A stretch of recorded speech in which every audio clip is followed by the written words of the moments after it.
Arthur's family truth. My son is 31 years old. He hasn't needed me to rescue him from anything since he was a teenager. So when I felt his hand find mine under the dinner table and squeeze 3 times slow, deliberate, the exact same way he did it when he was 7 years old, I knew right then something was seriously wrong. I didn't move. I didn't look at him. I just smiled across the table at his girlfriend and reached for the wine. My name is Gerald Callahan. I'm 61 years old. I spent 22 years with the FBI's Financial Crimes Unit here in Chicago. And after I retired from the Bureau, I spent another 11 years consulting for FINRA, the Financial Industry Regulatory Authority. I reviewed fraud cases, I trained investigators, I sat across tables from some of the most convincing, charming, and dangerous people I've ever met in my life. I was looking at one of them right now. I just didn't know how bad it was yet. My wife Linda had made pot roast. It was a Sunday in October, the kind of Chicago evening where the wind starts picking up and you're glad to be inside. Patrick had been seeing this woman, her name was Jessica Harmon, for about 4 months, and tonight was the first time she was coming to the house. I'd been looking forward to it. Patrick doesn't bring people home often, and when he does, it means something to him. She walked in carrying a bottle of red wine and a small bunch of flowers for Linda, which was a nice touch. Early 30s, put together, easy smile. She sat down at the table like she'd been here 100 times before. The first part of dinner was fine. We talked about Patrick's work, a project he'd been stressed about. We talked about the neighborhood, a restaurant that just opened a few blocks away. Jessica was good in conversation. She asked questions, she listened, she laughed at the right moments. Linda liked her, I could tell. Then Linda asked Jessica what she did for work. Jessica set her fork down and smiled the way someone does when they've told this story many times before. She called herself a private wealth facilitator, not a financial advisor, not an investment broker, a private wealth facilitator. She said it like a title she'd rehearsed. She worked with a small group of high net worth clients. She explained helping them move money into alternative asset structures that regular banks simply don't offer. Real estate, yes, but also private lending pools. Agricultural land trusts out west, energy infrastructure partnerships. There's a whole world of returns that most people never even know exists, she said. And she said it warmly, like she was letting us in on something good. I nodded and asked what kind of regulatory oversight these structures had. She smiled, and it was a really good smile, open and patient, and said that was actually one of the advantages. Less regulatory friction meant faster movement of capital. That's where the real returns came from. Less regulatory friction. That phrase. In 22 years at the FBI, I heard variations of it dozens of times. It's what people say when they mean, no one is watching this. I kept my face completely neutral, but every instinct I had was standing at attention. Linda was watching me from across the table. After 36 years of marriage, she can read my face better than I can read my own. She didn't say anything, but I saw her eyes. She knew something had shifted. That's when Patrick found my hand under the table, 3 squeezes, slow, deliberate. We invented that signal at a Christmas dinner when he was in 2nd grade. My brother Alan, good man, but capable of talking about municipal water infrastructure for 4 straight hours, had cornered Patrick in the hallway for 45 minutes. Kid came out looking like he'd survived something. That night, we made a deal. 3 squeezes under the table meant, I need help getting out of this, but don't make it obvious. We hadn't used it in over a decade. He used it tonight, right after Jessica finished describing her work. Linda quietly pushed back her chair and asked Jessica if she'd like to see the backyard before the light was completely gone. Patrick waited until the back door clicked shut. Then he leaned forward with both elbows on the table and looked at me the way he used to look at me when he was a teenager with something hard to say. I know what you're thinking, he said. Tell me what I'm thinking. I said, you're thinking something's off. I'm thinking I'd like to hear from you, I said. How long has this been going on? He rubbed the back of his neck. He'd been losing sleep. I could see it in the shadows under his eyes, the way he'd been half a beat behind the conversation all evening. She moved in with him 6 weeks ago, he said. Her lease ended. She needed 2 months to sort out a new place, and he didn't think anything of it. He wanted her there. But then she started talking about his 401 key. She told him he was leaving money on the table, that she could show him how to restructure his 401k into something that would grow 3 times faster. All legal, just not something mainstream advisors ever recommend because they make their commissions keeping you in mutual funds. She showed him documents, prospectuses. She called them for something called the Lakeside Private Capital Fund. It looked real. Clean formatting, a registered address in Delaware, performance charts going back 8 years. Patrick, I said. How much is in your 401 kilo? He met my eyes. 18,500. I let that sit for a second. She doesn't know what I did for a living, does she? I told her you were retired FBI, he said. She said that was impressive. He paused. She said it the way you say something polite, like it didn't actually register. That told me something. Either she was very confident or very reckless. In my experience, those are usually the same person at different points in the same career. She'd already emailed him a subscription agreement. She said there was no rush, but the intake window for the fund closed at the end of the month. Artificial urgency. The oldest lever in the playbook. The closing window, the last seat on the plane, the deal that won't come around again. Real investment funds don't have intake deadlines that expire in 3 weeks. Forward me that email, I said. Tonight before she leaves, he nodded. Linda and Jessica came back in through the back door, laughing about a neighbor's dog that had gotten into the yard. Jessica was warm and easy for the rest of the evening. She helped clear the dishes without being asked. She remembered Linda took her coffee with cream and no sugar. She asked me about a securities fraud case that had been in the news lately and listened to my answer like she was genuinely interested. She was good. She was very, very good. After they left, Linda stood at the kitchen sink and didn't say anything for a minute. You went still when she said less regulatory friction, Linda said. That's your face when you're deciding how to handle something. I need to make some calls tomorrow, I said. She dried her hands and turned around. How bad?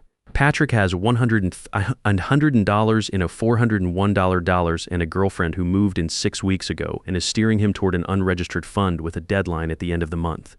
Linda set the dish towel down carefully. What do you need me to do? That's 36 years right there. You don't have to explain the whole shape of a problem. You just name the weight of it and the other person understands. I read the subscription agreement that night at the kitchen table after Linda went to bed. All 17 pages. The performance chart showing 8 years of returns had no auditor listed anywhere. The section on investor protections referenced something called the Lakeside Capital Investor Assurance Program, described in a separate document that wasn't attached and wasn't linked. The fund minimum was $25,000, with a preferred allocation available for commitments over $100,000. The fund's stated strategy involved private credit facilities secured by physical assets. That last part sounds important until you realize there's no list of what those assets actually are. No schedule, no collateral description, just words. You could drive a truck through that language and never find anything on the other side. The Delaware registered address I pulled up turned out to be a registered agent service. The kind that costs $50 a month and forwards your mail, no real office. No real firm. I had 2 people I could call. First was Karen Merritt. She'd spent years running white-collar investigations for the FBI before moving over to the SEC's Chicago office. We'd crossed paths on 3 different cases. She owed me nothing, but we respected each other's work, and she picked up on the second ring when I texted her that night asking if we could talk in the morning. Second was Neil Stafford. Forensic CPA, 20 years with the Cook County DA's office, now running his own practice out of the Loop. Neil could look at a financial document and tell you in 20 minutes whether the math was built to deceive. Karen called me at 8:15 the next morning. I gave her Jessica Harmon's name, the Delaware address, and the fund name. Give me an hour, she said. Neil called at 8:45. I read him sections of the agreement over the phone. He stopped me twice and asked me to repeat things. When I finished, there was a long silence. Gerald, he finally said, the section on asset-backed security, there's no list of what the physical assets actually are. None. 0. A legitimate private credit fund would have a full schedule attached. They'd list every piece of collateral. There's nothing here, just the claim that assets exist. If someone invested and the fund later said everything depreciated or defaulted, there'd be no way to verify that anything ever existed in the first place. So it's empty language, I said. It's a promise with nothing behind it, he said. That's all it is. Karen called back at 9:50. I could hear the particular flatness in her voice that meant this wasn't going to be simple. Jessica Harmon, 33 years old, grew up in Columbus, Ohio. Business degree from Ohio State, worked 3 years at a legitimate wealth management firm before she was let go. The firm filed a complaint with FINRA. The file was closed, but it existed. What was the complaint? I asked. Inappropriate relationship with a client, widower, 67 years old. He moved $55,000 into a private fund at her recommendation before the firm caught it. No registration anywhere. The money was gone. Client declined to press criminal charges. Family said he was too embarrassed. I closed my eyes for a second. There it was, a dry run. A smaller version of the same play, rehearsed, refined, and now being run again at a larger scale with a new target. Is Lakeside registered anywhere? I asked. No, Karen said. Nothing with FINRA, nothing with the SEC, nothing in any state database. I checked at GAR. I ran broker check. There is no Lakeside Private Capital Fund, so it was a bare-faced fraud. A fund that existed only on paper, professional-looking paper, carefully designed paper, but paper and nothing else. The question, Karen said, is whether we can move on it before she takes the money and disappears. These operators have exit strategies, Gerald. Clean profiles, minimal physical footprint. The ability to be someone else in a different city in 48 hours. How close is she to the ask? Subscription agreement already sent, month-end deadline, how much is at risk? My son's retirement savings, $100 and $105,000 in a short pause. We'd both spent careers sitting across from families who lost everything. This time it was closer than either of us was used to, okay? She said. Here's what we need, Karen explained it. Clearly, she needed Patrick to agree to one more meeting with Jessica. She needed Jessica on recorded audio, making the full investment pitch, asking him to commit funds, walking him through the wire transfer. In Illinois, you can record a conversation you're part of without telling the other person. It's legal, one-party consent. If Patrick recorded it himself on his own phone in his own conversation, that audio was admissible. He's going to have questions, I said. I know, Karen said. But Gerald, he came to you, he sent you the signal. He already knows something is wrong. He's been waiting for you to tell him what to do with that. She was right. I drove to Patrick's apartment that afternoon. He met me at the door in a t-shirt, hair still damp, and I could see from his face that he'd been anxious all morning. We sat down at his kitchen table, and I told him everything. The Delaware registered agent address, the missing auditor, Neil's red on the subscription agreement, no assets listed, just words on paper, nothing behind any of it. The complaint file at FINRA, the widower in Columbus who lost $55,000 and was too embarrassed to press charges. Patrick sat very still through all of it. When I finished, he was quiet for a long moment, then he said, "She told me she loved me, not angry, just flat." The kind of quiet where you can see someone putting pieces together one at a time and not liking where they land. There was nothing I could say that would make that land differently. He had to sit with it, so I let him. After a while, he looked up. "What do I need to do?" I explained the recording. He would need to meet with her, let her go through the full pitch, let her name the amount and describe the fund and walk him through exactly how to send the money. He needed to stay calm. Not push her, not tip her off, not give her any reason to think anything had changed between Sunday dinner and now. "Can you do that?" I asked. He looked at me with those steady eyes he's had since he was a kid, the kind that don't flinch at hard things.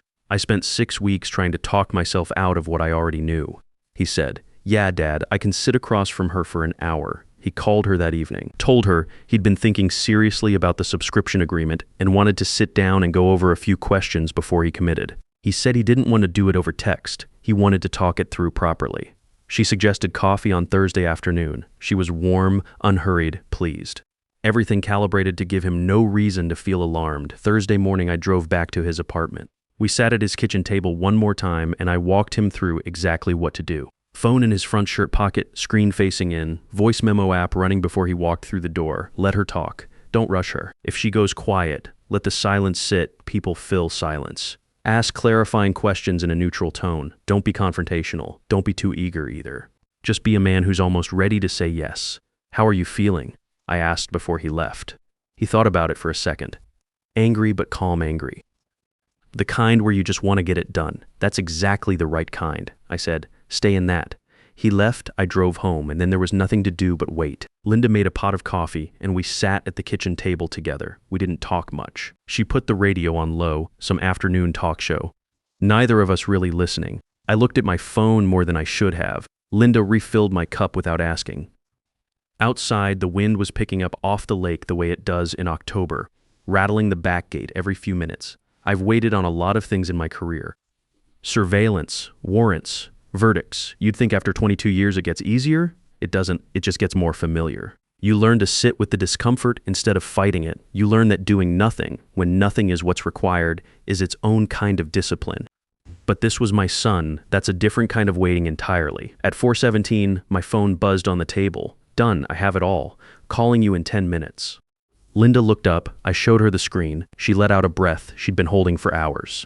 Patrick's voice on the phone was steady but thin, the way voices get when adrenaline is still working its way out of a body. He told me she had been clear and complete. She described the fund structure in full. Projected returns of 15 to 19% annually, a number so far outside the range of any legitimate investment that it functions almost like a signature.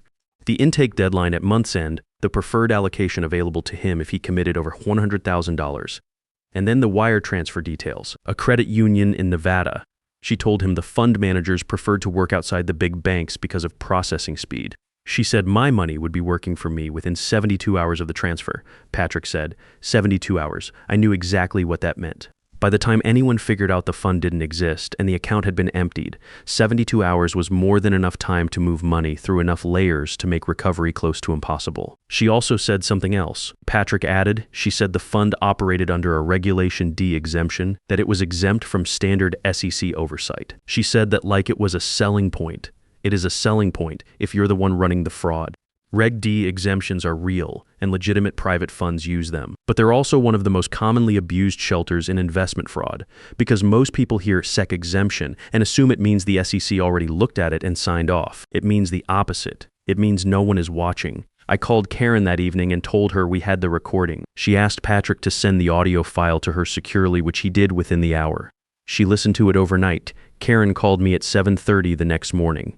It's enough, she said. We're moving today.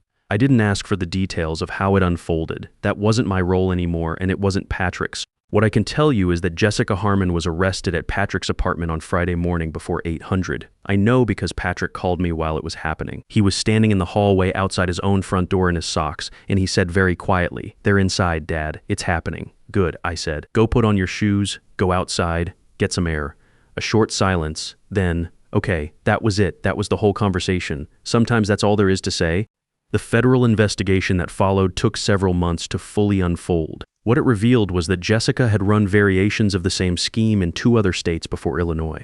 Lakeside Private Capital Fund was one of 3 fraudulent investment vehicles she'd been cycling through, changing names and registered addresses as each one got too close to scrutiny. Across all identified victims, 8 people in total, the losses exceeded $780,000. Some of those people had already wired money long before Patrick ever met her at a mutual friend's birthday dinner 4 months earlier. He was the only one who hadn't lost a dollar. 2 weeks after the arrest, Patrick came for Sunday dinner again. Just the 3 of us, him, Linda, and me.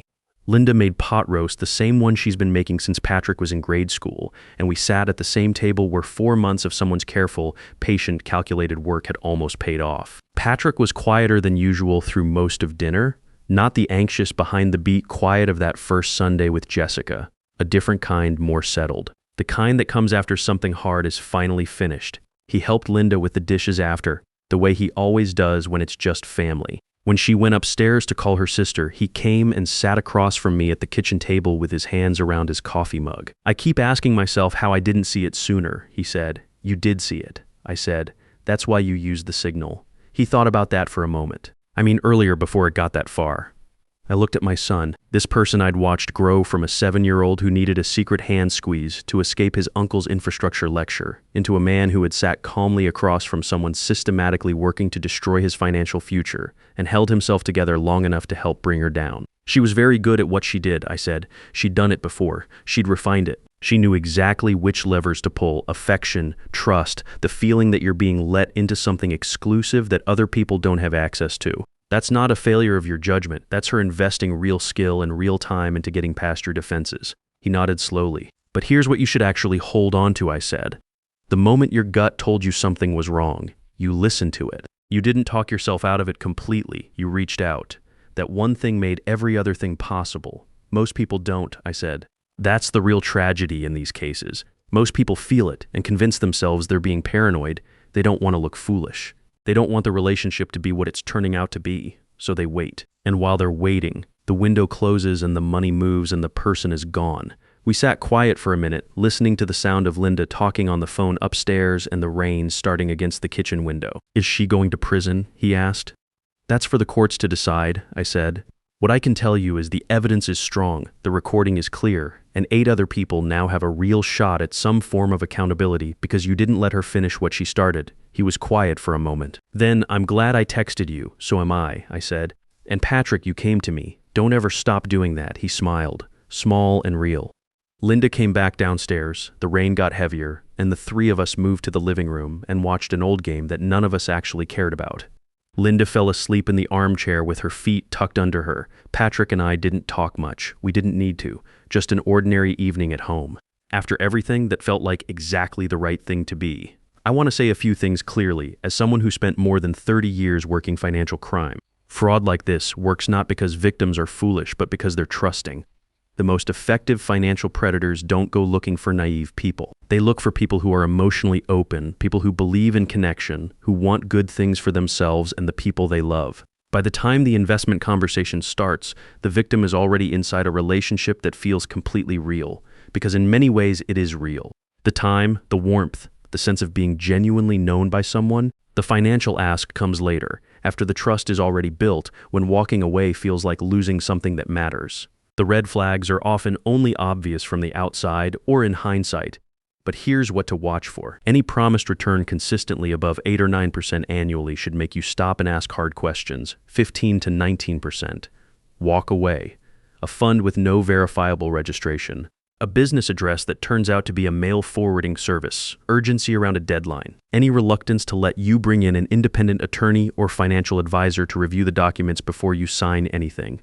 In the US, you can verify any investment fund and any advisor for free. FINRA BrokerCheck at brokercheckfinra.org. The SEC's IDGAR database at sec.gov, both free. Both take about 3 minutes. If a fund isn't listed, that's not a technicality. That's the answer. 3 minutes could be the most important 3 minutes of your financial life. And if someone in your life reaches out to you, however they know how, whatever signal they have, please listen. Patrick used a hand squeeze we invented for a second grader's problem. He used it because some part of him already knew, before his conscious mind was ready to say it out loud, that he needed someone on the outside to look at what was happening. That instinct, that moment of reaching out instead of talking yourself back into silence, that is worth more than any document, any prospectus, any performance chart going back 8 years. We didn't lose $1, and the difference in the end was a 31-year-old man sitting at a Sunday dinner table and squeezing his father's hand 3 times. If your gut is telling you something, it is not nothing. It never is. If your gut is telling you something, it is not nothing. It never is.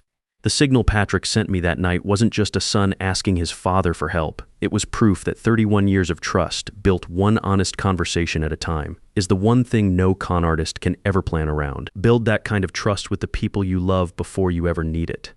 Because when the moment comes, and for some of you it will, there won't be time to start from scratch. Before you close this out, go check one investment, one fund, one advisor on FINRA BrokerCheck right now while you're thinking about it. Takes 3 minutes. And if someone in your life needs to hear this story, send it to them. That might be the most important thing you do today.